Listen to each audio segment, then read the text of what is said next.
أنت الرحمن يا الله، أنت الرحيم يا الله، أنت السلام يا الله، أنت العزيز يا الله، أنت القدوس يا الله، أنت الجبار يا الله.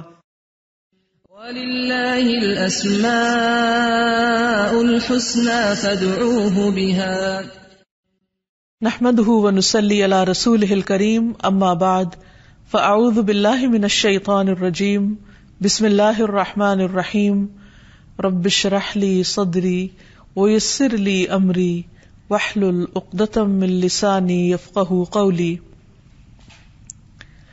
ناظرین، پروگرام اللہ کے خوبصورت نام کے ساتھ آپ کی خدمت میں حاضر ہیں۔ آج ہم انشاءاللہ اللہ سبحانہ وتعالی کے نام الرحمن پر بات کریں گے۔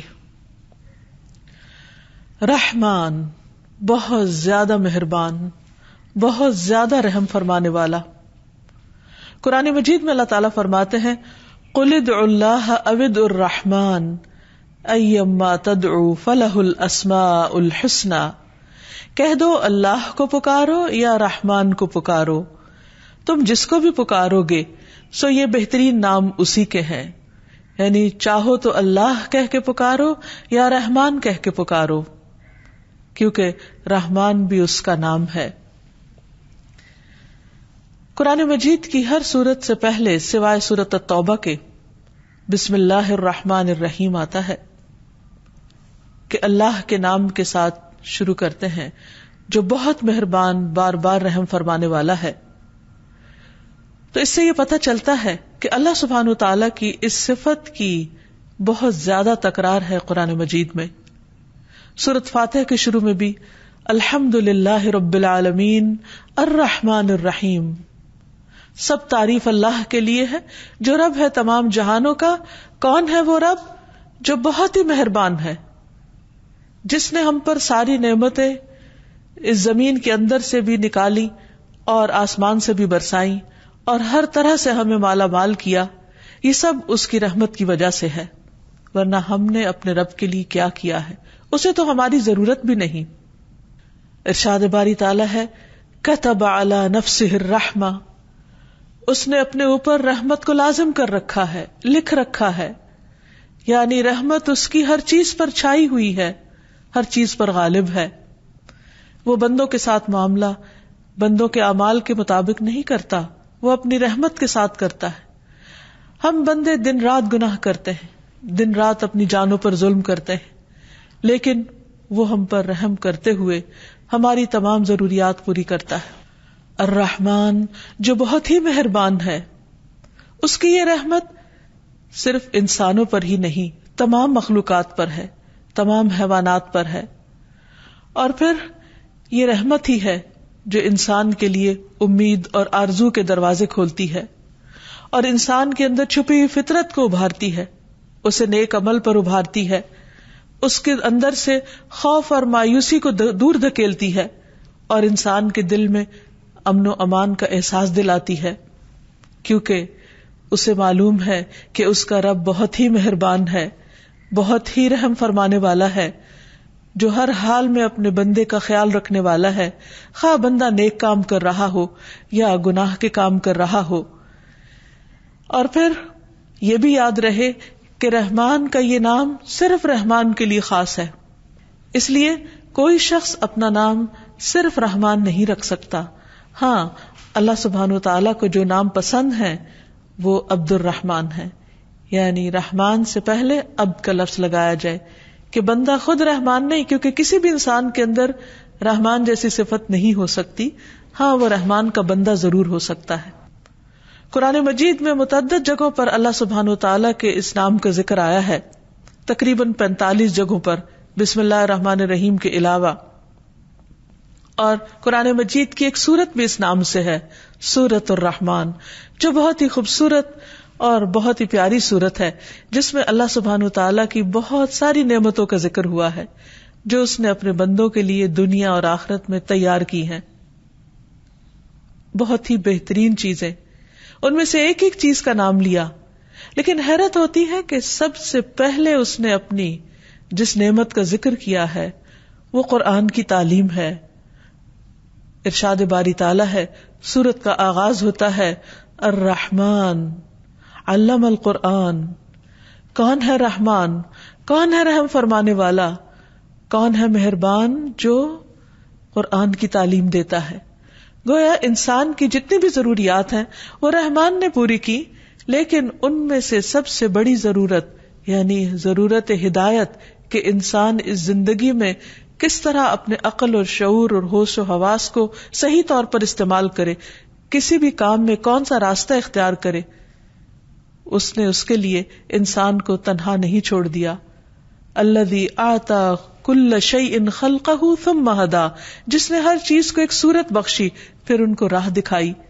جس طرح اس نے پودوں کو سکھایا کہ انہوں نے کیا پیدا کرنا ہے، کیسے ظاہر ہونا ہے، جس نے ایک چھوٹے سے چھوٹے جانور کو اپنا کام سکھایا، اسی نے انسان کو زندگی گزارنے کا مکمل ضابطہ حیات دیا، بہترین طریقہ سکھایا، انسان کی ہدایت کا بندوبست کیا اور قرآن کی تعلیم دی.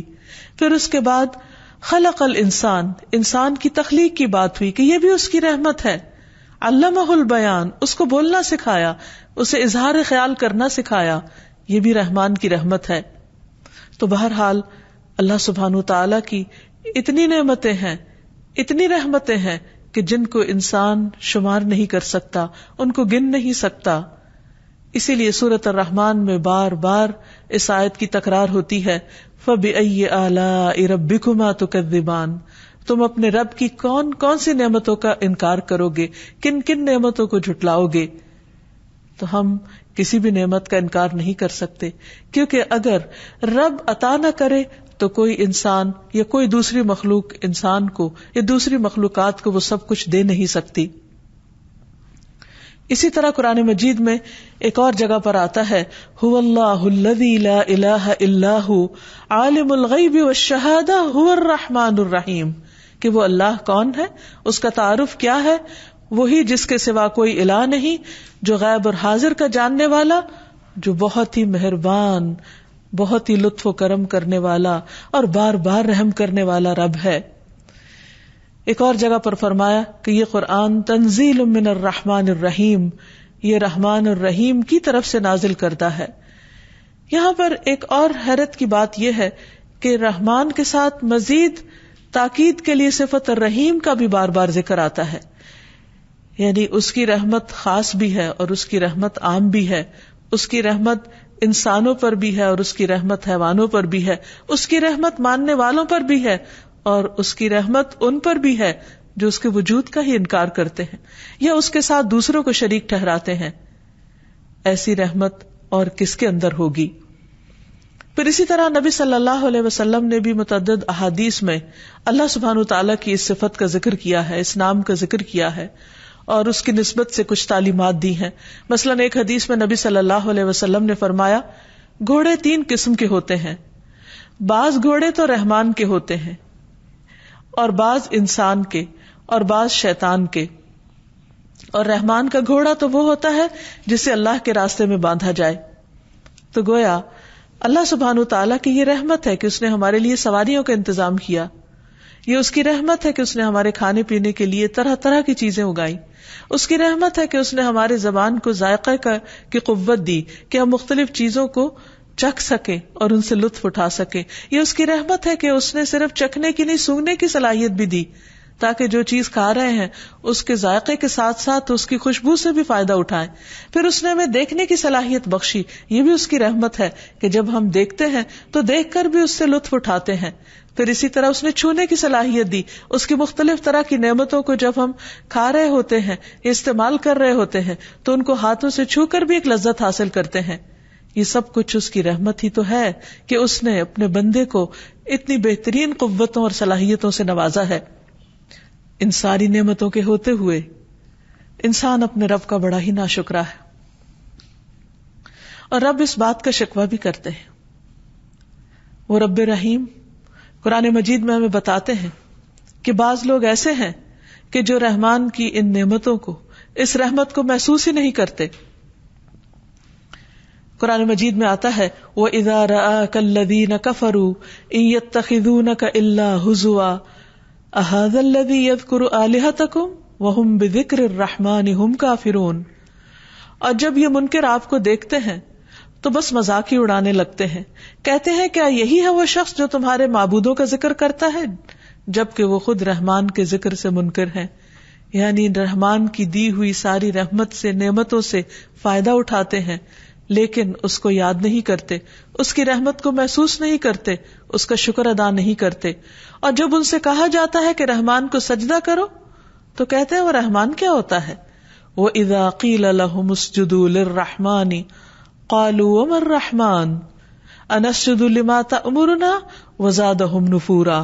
اور جب انہیں کہا جاتا ہے کہ رحمان کو سجدہ کرو تو کہتے ہیں کہ رحمان کیا ہوتا ہے، کیا ہم اس کو سجدہ کریں جس کا تو ہمیں حکم دیتا ہے. اور یہ دعوت ان کی نفرت میں مزید اضافہ کرتی ہے. لیکن اس کے باوجود کہ وہ رحمان کو سجدہ نہیں کرتے، وہ اس کی نعمتوں کا اعتراف نہیں کرتے، وہ اس کی مہربانیوں کو محسوس نہیں کرتے، رحمان اپنی رحمت کرنا بند نہیں کرتا، پھر بھی وہ دن رات ان پر اپنی رحمت کرتا چلا جاتا ہے. پھر اسی طرح ہم دیکھتے ہیں کہ مشرکین مکہ بھی اللہ سبحانہ و تعالیٰ کی اس صفت کے ساتھ اس کے اس نام کو نہیں جانتے تھے، نہیں پہچانتے تھے. صلح حدیبیہ کا واقعہ تاریخ کا مشہور واقعہ ہے جس میں سہیل بن عمر آیا تو کہنے لگا کہ ہمارے اور اپنے درمیان صلح کی ایک تحریر لکھ لیں. چنانچہ نبی صلی اللہ علیہ وسلم نے کاتب کو بلوایا اور فرمایا کہ لکھو بسم اللہ الرحمن الرحیم، اللہ کے نام کے ساتھ جو مہربان ہے، رحمان ہے، بہت بار بار رحم فرمانے والا ہے. تو سہیل کہنے لگا اللہ کی قسم میں رحمان کو نہیں جانتا. یہ کس قدر حیرت کی بات ہے کہ جس کی رحمت سے ہم سانس لیتے ہیں، جس کی رحمت سے ہم چلتے پھرتے ہیں، جس کی رحمت سے یہ ساری کائنات ہمارے لیے مسخر کی گئی، جس کی رحمت کی وجہ سے ہمیں ہر چیز کی تعلیم دی گئی، ہمیں عقل اور سوچنے سمجھنے کی قوت دی گئی، اسی کو انسان نہ پہچانے، اسی کی ناشکری کرے. تو کہنے لگا کہ میں رحمان کو نہیں جانتا، وہ کیا چیز ہے. ہاں تم یوں لکھو بسمک اللہم جیسے تم پہلے لکھا کرتے تھے. انسان کے لیے کس قدر بدقسمتی کی بات ہے کہ وہ اپنے رب کی رحمت کو محسوس نہ کرے، کیونکہ یہی رحمت انسان کے اندر ایک رقت پیدا کرتی ہے، اپنے رب کا ایک قرب نصیب کرتی ہے. اس رحمت کا احساس بندے کے اندر بندوں کے لیے بھی مہربانی کا جذبہ پیدا کرتا ہے. اور رحمان صرف الرحمان نہیں بلکہ ارحم الراحمین ہے، سب رحم کرنے والوں سے بڑھ کر رحم فرمانے والا ہے. ابو ہریرہ کہتے ہیں کہ نبی صلی اللہ علیہ وسلم کے پاس ایک آدمی آیا اور وہ اپنے بچے کو لے کر اسے سینے سے لگانے لگا، اسے پیار کرنے لگا. تو آپ نے اس سے پوچھا کہ کیا تمہیں اس پر رحم آتا ہے، یعنی تمہارے دل میں اس کے لیے محبت ہے؟ تو اس نے کہا جی ہاں. تو آپ نے فرمایا اللہ کو تم پر اس سے بھی زیادہ رحم آتا ہے. یعنی جس طرح ایک والد یا ایک ماں اپنے بچے سے پیار کرتی ہے اور اس پر رحم کرتی ہے، اس پر شفقت کرتی ہے، اس کا خیال کرتی ہے، اس کی نگہبانی کرتی ہے، فرمایا اللہ سبحانہ وتعالیٰ کو اس سے بھی زیادہ تم پر رحم آتا ہے جس طرح تمہیں اپنے اس بچے پر رحم آتا ہے. اور وہ ارحم الراحمین ہے، سب سے بڑھ کر رحم فرمانے والا ہے، اور اس کی رحمت اس کے غضب پر غالب ہے. حضرت ابو ہریرہ کہتے ہیں کہ رسول اللہ صلی اللہ علیہ وسلم نے فرمایا جب اللہ تعالیٰ مخلوق کو پیدا کر چکا تو اپنی کتاب یعنی لوح محفوظ میں جو اس کے پاس عرش پر موجود ہے اس نے یہ لکھ دیا کہ میری رحمت میرے غضب پر حاوی ہے. یعنی اللہ سبحانہ تعالیٰ کی رحمت اس کے غصے اور اس کے غضب سے کہیں زیادہ ہے. ایک اور حدیث سے ہمیں پتہ چلتا ہے کہ اس کی رحمت کے 100 حصے ہیں جن میں سے اس نے صرف ایک حصہ زمین پر اتارا ہے. نبی صلی اللہ علیہ وسلم نے فرمایا اللہ کے لیے 100 رحمتیں ہیں، ان میں سے ایک جنات، انسانوں، چوپایوں اور کیڑوں مکوڑوں کے لیے نازل کی گئی ہے، یعنی ان کے اندر ڈال دی گئی ہے. اور اس رحمت کی وجہ سے وہ آپس میں ایک دوسرے پر مہربانی اور شفقت کرتے ہیں. اسی وجہ سے وحشی جانور اپنے بچے پہ شفقت کرتا ہے، یعنی دوسرے جانوروں کو وہ ہنٹ کر لیتا ہے، ان کا شکار کرتا ہے، لیکن اپنے بچے کو وہ پلنے دیتا ہے. اور اللہ سبحانہ وتعالیٰ نے 99 رحمتیں بچا کر رکھی ہیں جن سے وہ قیامت کے دن اپنے بندوں پر رحمت کرے گا، کیونکہ قیامت کے دن کوئی بھی ایسا نہ ہوگا کہ جس کے اعمال ایسے ہوں کہ وہ صرف اپنے اعمال کی وجہ سے جنت میں جا سکے. اسی لیے اللہ سبحانہ وتعالیٰ نے جنت کو بھی اپنی رحمت کہا ہے کہ انتی رحمتی، تو میری رحمت ہے، ارحم بکی من اشاء، تیرے ذریعے میں جس پہ چاہوں گا رحم فرماؤں گا.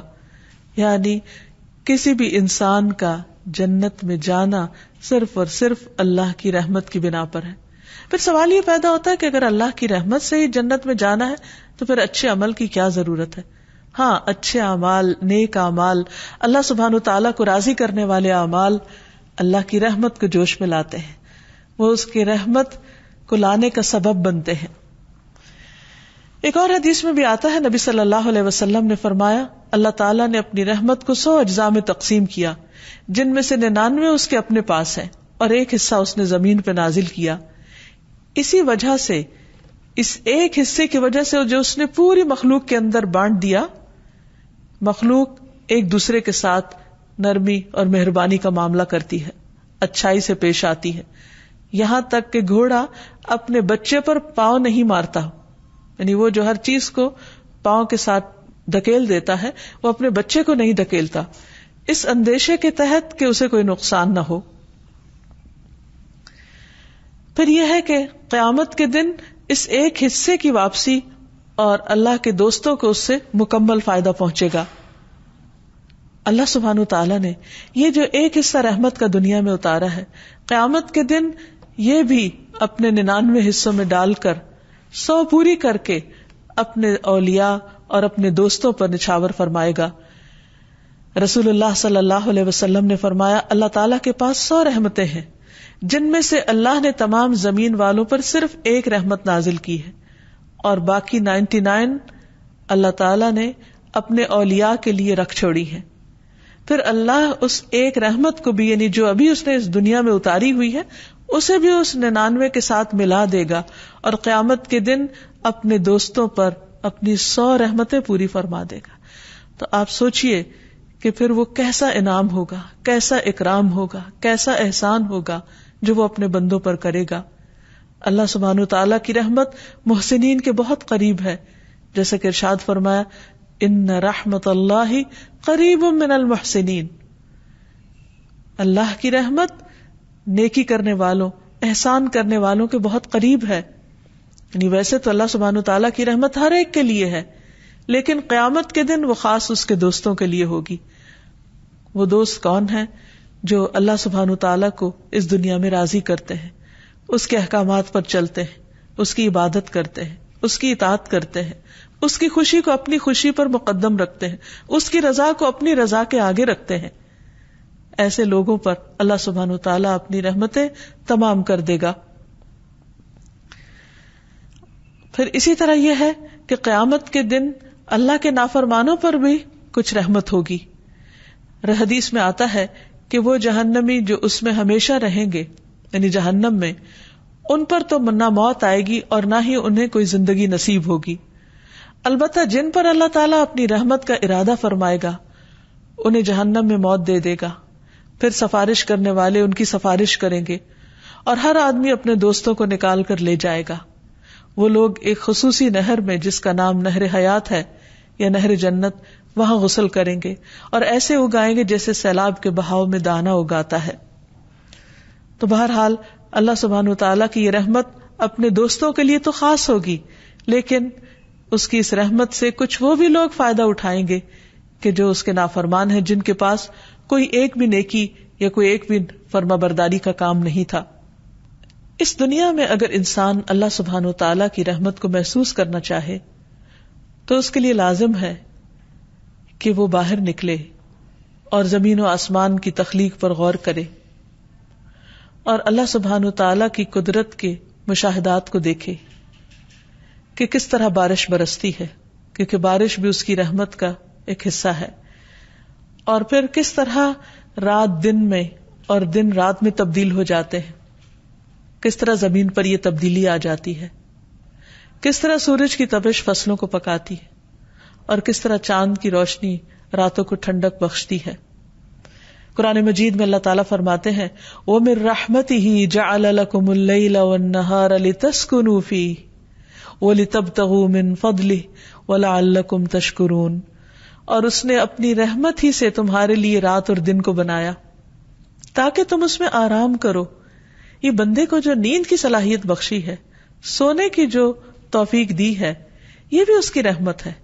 اور جب رات آ جاتی ہے، رات کا اندھیرا گہرا چھا جاتا ہے اور ہر چیز سکون پکڑتی ہے، تو اپنے بندوں کو بھی رب سلا دیتا ہے، اور یہ بھی اس کی رحمت کی علامت ہے. اور پھر دن کو اس نے روشن بنایا، کس لیے؟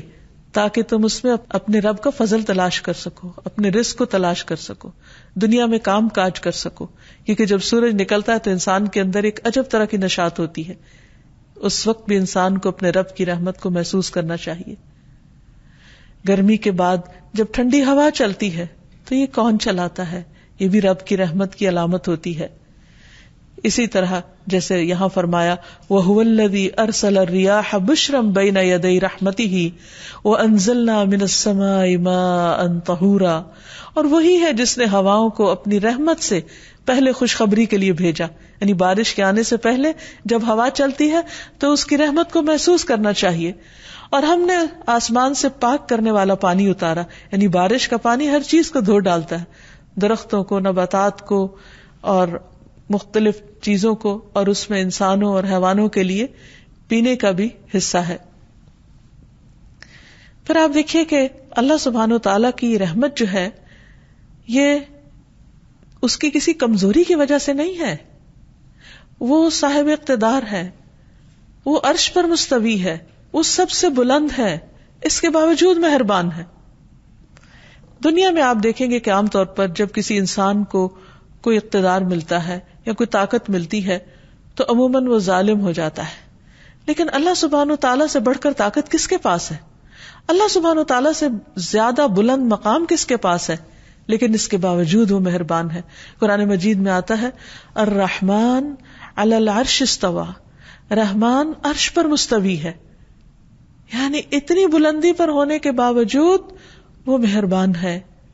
پھر اسی طرح قرآن مجید میں متعدد مقامات پر العزیز الرحیم کا لفظ آتا ہے. ایک طرف وہ زبردست ہے، وہ غلبے والا ہے، وہ قوت والا ہے، وہ اپنا حکم نافذ کر سکتا ہے، اور دوسری طرف وہ بہت مہربان ہے.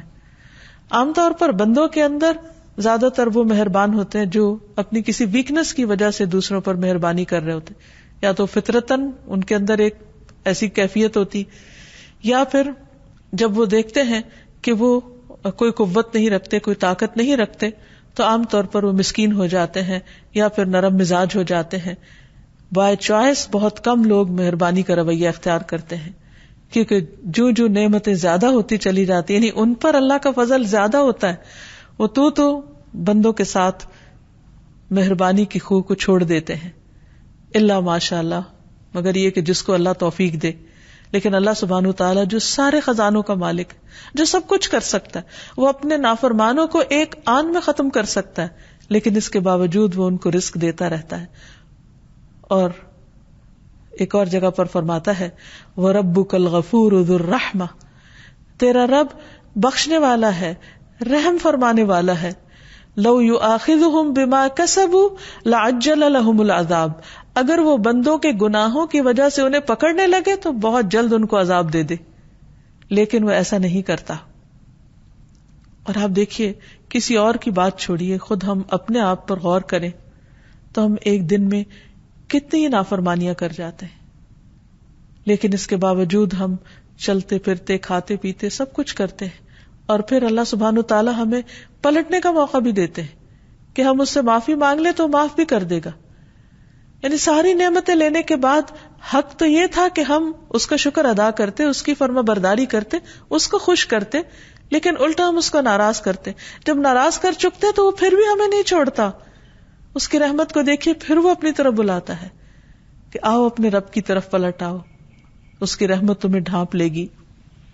پھر آپ دیکھیے کہ دنیا میں یہ ساری نعمتیں، یہ رحمتیں تو سب کے لیے عام ہیں، لیکن ایک دن پھر ایسا آئے گا کہ جب بندوں میں فرق کر دیا جائے گا. ایک طرف اس کے اطاعت گزار بندے ہوں گے جن پر وہ اپنی ساری نعمتیں اور رحمتیں پوری کرے گا، اور دوسری طرف اس کے گناہگار بندے ہوں گے. ان گناہگاروں میں سے بھی وہ بہت کو بخش دے گا، ہاں صرف ان کو چھوڑ دے گا جو شرک کرنے والے ہوں گے، کیونکہ اللہ سبحانہ وتعالیٰ نے فرمایا کہ اللہ تعالیٰ سارے گناہوں کو معاف کر دے گا، ہاں شرک کا گناہ نہیں معاف کرے گا. جیسا کہ باقی تمام ناموں کے ساتھ اللہ سبحانہ تعالیٰ کو پکارا جاتا ہے، اسی طرح اس کی اس صفت کے ساتھ بھی اس کو پکارنا چاہیے. نبی صلی اللہ علیہ وسلم نے کچھ ایسی دعائیں سکھائی ہیں کہ جن میں رحمان کا ذکر آتا ہے. مثلا قرض کی ادائیگی میں آسانی کے لیے رحمان کو پکارنا چاہیے. حضرت انس کی روایت ہے کہ رسول اللہ صلی اللہ علیہ وسلم نے حضرت معاذ سے فرمایا، کیا میں تمہیں ایسی دعا سکھاؤں کہ اگر تم اس کے ساتھ دعا کرو تو تم پر احد پہاڑ کے برابر بھی قرضہ ہو تو اللہ تعالیٰ تم سے ادا کر دے گا. اے معاذ یہ پڑھا کرو، اللہم مالک الملک تؤتی الملک من تشاء وتنزع الملک ممن تشاء وتعز من تشاء وتذل من تشاء بیدک الخیر انک علی کل شیء قدیر رحمن الدنیا والآخرۃ ورحیمہما تعطیہما من تشاء وتمنع منہما من تشاء ارحمنی رحمتا تغنینی بہا عن رحمت من سواک. اے اللہ بادشاہت کے مالک، تو جسے چاہتا ہے بادشاہت عطا کرتا ہے، جس سے چاہتا ہے ملک چھین لیتا ہے، جس کو تو چاہتا ہے عزت دیتا ہے اور جس کو تو چاہتا ہے ذلیل کر دیتا ہے. تیرے ہی ہاتھ میں خیر و بھلائی ہے اور تو ہی ہر چیز پر قدرت رکھتا ہے. دنیا اور آخرت کا رحمان اور رحم کرنے والا ہے. تو جسے چاہتا ہے دنیا اور آخرت دیتا ہے اور ان کو جن سے چاہتا ہے روک دیتا ہے، یعنی جسے چاہے دونوں جگہ دے اور جن سے چاہے روک لے، کیونکہ ہر چیز تیرے اختیار میں ہے. مجھ پر ایسی رحمت سے رحم فرما. کیا خوبصورت انداز ہے. یا رب تو مجھ پر ایسی رحمت سے رحم فرما جو مجھے تیرے علاوہ کی رحمت سے بے نیاز کر دے، پھر میں کسی اور کی طرف نہ دیکھوں، تو ہی اپنا کرم فرما دے.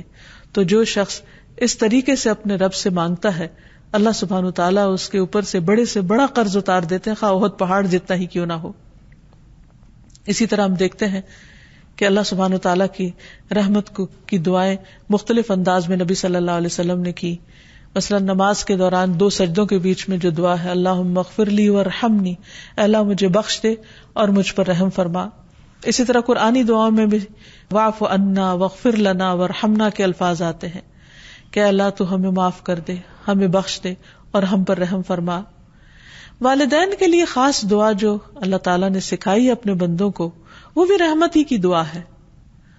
وَقُلْ رَبِّ ارْحَمْهُمَا كَمَا رَبَّيَانِي صَغِيرًا، اے اللہ ان دونوں پر یعنی میرے والدین پر رحم فرما جیسے انہوں نے چھوٹا ہونے کی حالت میں مجھے پالا تھا، یعنی جیسے یہ میرے لیے مہربان تھے تو ان کے لیے مہربان ہو جا.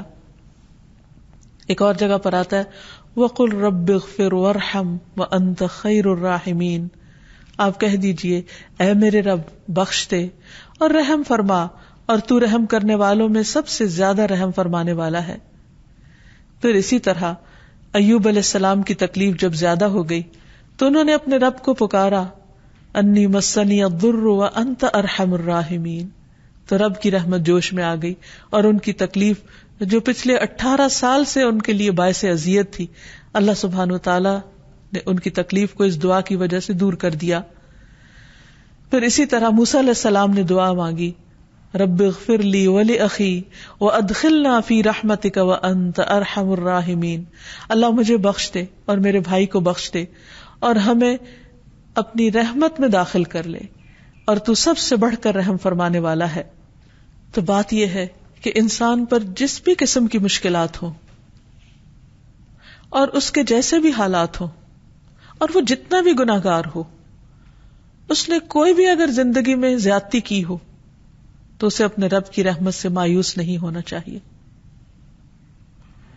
اسے رب کو یا رحمان کہہ کر اس کی رحمت کا مطالبہ کرنا چاہیے، اس کی رحمت کی دعا کرنی چاہیے، اس کی رحمت کو جوش میں لانا چاہیے، اسی کے دامن میں پناہ لینی چاہیے، اس لیے کہ وہ سب سے بڑھ کر رحم فرمانے والا ہے.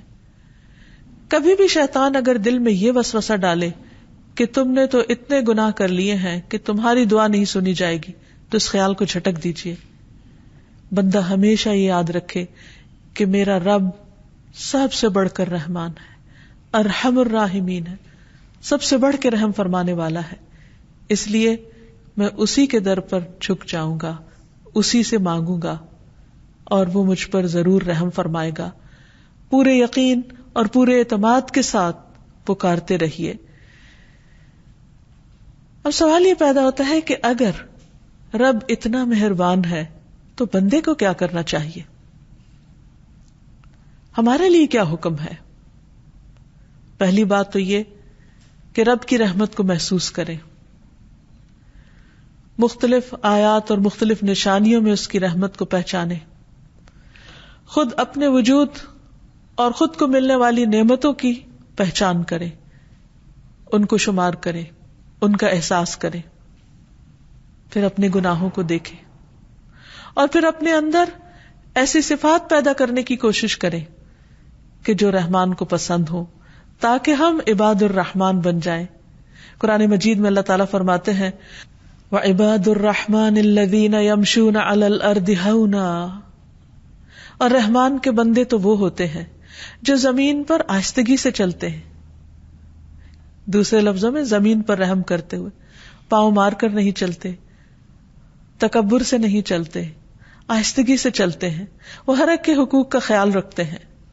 وَإِذَا خَاطَبَهُمُ الْجَاهِلُونَ قَالُوا سَلَامًا، اور جب جاہلوں سے، لا علم لوگوں سے ان کی بات ہوتی ہے یا لا علم لوگ ان سے بات کرتے ہیں یا کوئی جھگڑا کرتے ہیں یا ان کے ساتھ کوئی بد اخلاقی برتتے ہیں تو وہ ان کے ساتھ الجھتے نہیں، ان کے ساتھ سخت باتیں نہیں کرتے. قالوا سلاما، ان پر سلامتی بھیج کر ان سے الگ ہو جاتے ہیں، بات کو طول نہیں دیتے. یہ ہیں ان بندوں کی خصوصیات جو اپنے رب کی رحمت کو پہچانتے ہیں. والذین یبیتون لربہم سجدا وقیاما، اور جو راتیں اس حال میں گزارتے ہیں کہ اپنے رب کے حضور سجدے اور قیام کرتے ہیں تاکہ اپنے رب کی رحمت کو پکار سکیں. والذین یقولون ربنا اصرف عنا عذاب جہنم ان عذابها کان غراما، اور جو کہتے ہیں اے ہمارے رب ہم سے جہنم کا عذاب پھیر دے، بے شک اس کا عذاب ہمیشہ کے لیے چمٹ جانے والا ہے. اگرچہ وہ جانتے ہیں کہ رب مہربان ہے لیکن اس کے ساتھ ساتھ اپنے گناہوں سے ڈرتے ہیں اور گناہوں کی سزا سے بچنے کی فکر کرتے ہیں. انہا ساءت مستقرا ومقاما، بے شک وہ بری ٹھہرنے کی جگہ اور بری اقامت کی جگہ ہے. یعنی وہ سمجھتے ہیں کہ جہنم بہت برا ٹھکانہ ہے. یعنی اللہ سبحانہ وتعالیٰ کی رحمت کا غلط مطلب نہیں لیتے، بلکہ اس کی رحمت کے تقاضے کے طور پر ایسے کام کرتے ہیں، ایسی دعائیں مانگتے ہیں کہ جس سے اس کی رحمت سے وہ محروم نہ رہ جائیں. والذین اذا انفقوا لم یسرفوا، رحمان کے بندوں کی اور کیا خصوصیات ہوتی ہیں؟ وہ بندے ہوتے ہیں جب وہ مال خرچ کرتے ہیں تو اسراف نہیں کرتے، فضول خرچی نہیں کرتے، کیونکہ ایک اور جگہ پر آتا ہے ان المبذرین کانوا اخوان الشیاطین وکان الشیطان لربہ کفورا، کہ فضول خرچ شیطان کے بھائی ہوتے ہیں اور شیطان اپنے رب کا بہت ہی ناشکرا ہے.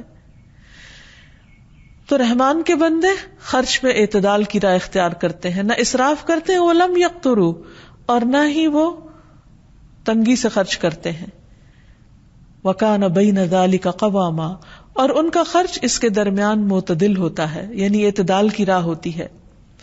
اللہ کی صفت رحمان کو پہچاننے والے تو وہ ہوتے ہیں جن کے دلوں میں رحمت ہوتی ہے، جو دوسرے بندوں پر، دوسری مخلوق پر مہربان ہوتے ہیں، جو دوسروں کو دکھ، درد، تکلیف، پریشانی اور غم کو محسوس کر سکتے ہیں. وہ ہر ایک کے لیے مہربان ہوتے ہیں، ان کے لیے بھی جو ان کے ساتھ اچھا کرے اور ان کے لیے بھی جو ان کے ساتھ اچھا نہ کرے. جیسے نبی صلی اللہ علیہ وسلم اپنے دشمنوں کے لیے بھی مہربان تھے. فَلَعَلَّكَ بَاخِعٌ نَفْسَكَ عَلَىٰ آثَارِهِمْ إِن لَّمْ يُؤْمِنُوا بِهَٰذَا الْحَدِيثِ أَسَفًا، کہ شاید آپ اپنی جان ان کے پیچھے غم سے ہلاک کر لیں اگر وہ اس بات پر ایمان نہ لائے. یعنی جو ایمان نہ لائے، جو آپ کی دعوت پر لبیک نہیں کہنے والے تھے، آپ ان کے لیے بھی روتے تھے، ان کے لیے بھی درد محسوس کرتے تھے. تو رحمان کا بندہ وہی ہوتا ہے جو سارے اہل زمین پر مہربان ہوتا ہے. جیسا کہ ابو داؤد کی روایت میں آتا ہے، رحم کرنے والوں پر رحمان رحم کرتا ہے، اہل زمین پر رحم کرو، آسمان والا تم پر رحم کرے گا۔ ایک اور جگہ پر آتا ہے رحم کرنے والوں پر رحمان بھی رحم کرتا ہے، تم زمین والوں پر رحم کرو، آسمان والا تم پہ رحم کرے گا۔ رحم بھی رحمان کی شاخ ہے، جس نے اس کو جوڑا اللہ بھی اس سے رشتہ جوڑ لیں گے، اور جو اسے کاٹے گا اللہ اس سے تعلق کاٹ لیں گے۔ رحم کریں گے تو رحم پائیں گے۔ ایک مرتبہ نبی صلی اللہ علیہ وسلم نے منبر پر یہ بات ارشاد فرمائی، تم رحم کرو تو تم پر بھی رحم کیا جائے گا، تم معاف کر دو تو تمہیں بھی معاف کر دیا جائے گا۔ اور فرمایا ہلاکت ہے ان لوگوں کے لیے جو صرف باتیں سنتے ہی ہیں، ہلاکت ہے ان لوگوں کے لیے جو اپنے گناہوں پر جانتے بوجھتے اصرار کرتے رہتے ہیں۔ پھر انسان کی یہ رحمت صرف گھر سے باہر کے لوگوں کے ساتھ نہیں ہونی چاہیے، گھر والوں کے ساتھ بھی ہونی چاہیے۔ حضرت انس کہتے ہیں کہ رسول اللہ صلی اللہ علیہ وسلم اپنے گھر والوں اور بچوں کے لیے بہت رحم دل تھے، یعنی جو جتنا کمزور ہو اس کے ساتھ اتنی ہی مہربانی کا سلوک ہو۔ حضرت ابو ہریرہ کہتے ہیں کہ رسول اللہ صلی اللہ علیہ وسلم نے حضرت حسن بن علی کو بوسہ دیا تو آپ کے پاس اقرا بن حابس بیٹھے ہوئے تھے، تو انہوں نے کہا میرے 10 بیٹے ہیں اور میں نے ان میں سے کبھی کسی کو نہیں چوما۔ آپ نے ان کی طرف دیکھا اور فرمایا جو رحم نہیں کرتا اس پر رحم نہیں کیا جاتا۔ ایک اور جگہ پر آتا ہے کہ اگر اللہ نے تیرے دل سے رحم چھین لیا ہے تو میں کیا کر سکتا ہوں۔ تو گویا چھوٹے بچوں کے ساتھ رحمت اور شفقت کا معاملہ، پھر فقراء اور مساکین کے ساتھ، بعض اوقات ہم کوئی بیمار ہو، کوئی دکھی ہو، تکلیف میں ہو، اس کے ساتھ پھر بھی مہربانی کا سلوک کر لیتے، لیکن عموماً سوسائٹی کے محروم طبقات فقراء اور مساکین کے لیے نہیں سوچتے۔ حالانکہ ابو ذر رضی اللہ عنہ کی روایت میں ہے کہ مجھے میرے خلیل نے 5 باتوں کا حکم دیا، یعنی نبی صلی اللہ علیہ وسلم جو میرے دوست تھے انہوں نے 5 چیزوں کا حکم دیا۔ نمبر 1 مساکین پر رحم کرنے اور ان سے قریب رہنے کا۔ نمبر 2 اپنے سے نیچے والے کو دیکھنے اور اوپر والے کو نہ دیکھنے کا۔ نمبر 3 صلہ رحمی کرنے کا کہ اس کو نہ توڑا جائے۔ نمبر 4 حق بات یعنی سچ بات کہنے کا، خواہ وہ تلخ ہی کیوں نہ ہو، اور یہ کہ میں کثرت سے لا حول ولا قوت الا باللہ پڑھا کروں۔ پھر اسی طرح پرندوں اور جانوروں کے ساتھ رحم کرنے کا حکم ہے۔ نبی صلی اللہ علیہ وسلم نے فرمایا جس نے رحم کیا اگرچہ چڑیا کو ذبح کرنے کا معاملہ ہی کیوں نہ ہو، یعنی ایک جانور کو ہی ذبح کرنا کیوں نہ ہو، تو اللہ تعالیٰ قیامت کے دن اس پر رحم فرمائے گا۔ ایک آدمی نے کہا اللہ کے رسول صلی اللہ علیہ وسلم میں ایک بکری ذبح کرتا ہوں اور اس کے ساتھ شفقت کرتا ہوں، پیار سے اور اچھے طریقے سے۔ آپ نے فرمایا اگر تم بکری کے ساتھ شفقت کرتے ہو تو اللہ سبحانہ وتعالیٰ تم پر رحم فرمائے گا۔ تو حقیقت یہ ہے کہ ہمیں ہر ایک کا احساس کرنا چاہیے۔ آپ صلی اللہ علیہ وسلم نماز پڑھاتے ہوئے اگر کسی بچے کے رونے کی آواز سن لیتے تو آپ اپنی نماز کو مختصر کر دیتے تھے۔ بچے کی ماں پر رحمت کرتے ہوئے یا بچے پر رحمت کرتے ہوئے کہ وہ اپنی ماں کے لیے پریشان ہو رہا ہے، اور اس شخص میں کوئی خیر اور بھلائی نہیں جس کے اندر رحم کا جذبہ نہیں۔ اور نبی صلی اللہ علیہ وسلم پر جب دوزخ پیش کی گئی تو اس میں آپ نے بنی اسرائیل کی ایک عورت کو دیکھا جس نے بلی کو باندھ رکھا اور اس پر رحم نہ کیا اور اسے کھانے کے لیے کچھ نہ دیا اور نہ اسے چھوڑا کہ وہ خود اپنے لیے کچھ ڈھونڈ کر کھا لے۔ تو خواہ کوئی کتنا ہی عبادت گزار ہو، لیکن اگر وہ بندوں پر رحم نہیں کرتا تو وہ رحم کا مستحق نہیں۔ اللہ تعالیٰ سے دعا ہے کہ وہ ہم سب پر رحم فرمائے اور ہمارے دلوں کے اندر دوسروں کے لیے رحم کا جذبہ ڈال دے۔ وآخر دعوانا ان الحمد للہ رب العالمین۔ أنت القاهر يا الله، أنت الحسيب يا الله، أنت الشافي يا الله، أنت المبين يا الله، أنت الوكيل يا الله، أنت القيوم يا الله، أنت المتين يا الله، أنت السبوح يا الله، لا إله إلا الله محمد رسول الله، لا إله إلا الله محمد رسول الله۔